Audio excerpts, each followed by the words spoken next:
Hi friends, இன்றைக்கி mushroom poppers எப்படி பண்ணுறதுன்னு பார்த்துடலாம். மஷ்ரூமை நல்லா க்ளீன் பண்ணி ட்ரை பண்ணி அதோட தண்டை மட்டும் ரிமூவ் பண்ணி எடுத்து வச்சுருங்க. முழுசாக வச்சுருங்க.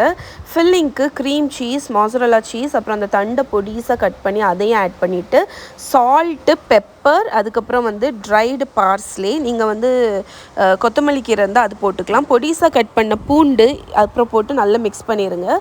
மஷ்ரூமை எடுத்து அதில் இந்த ஃபில்லிங்கை ஸ்டஃப் பண்ணிவிட்டு ஒரு பவுலில் பேட்டர் ரெடி பண்ணிடலாம்.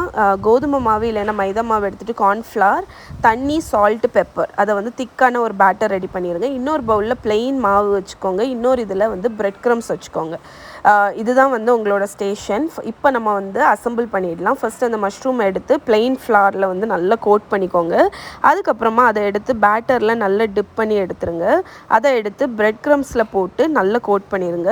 இது நம்ம ஒருக்கா கோட் பண்ண போகிறதில்ல, 2 தடவை கோட் பண்ண போகிறோம். ஸோ மறுபடியும் இதை எடுத்து பேட்டரில் போட்டு நல்லா கோட் பண்ணிவிட்டு திருப்பி பிரெட் க்ரம்ஸில் போட்டு மறுபடியும் நல்லா கோட் பண்ணிடுங்க. ஸோ இந்த மெத்தட்னால நம்ம மஷ்ரூமை ஃப்ரை பண்ணும்போது அதுலேருந்து எந்த தண்ணி வெளியே வந்தாலும் அந்தளவுக்கு பாப் ஆகாது.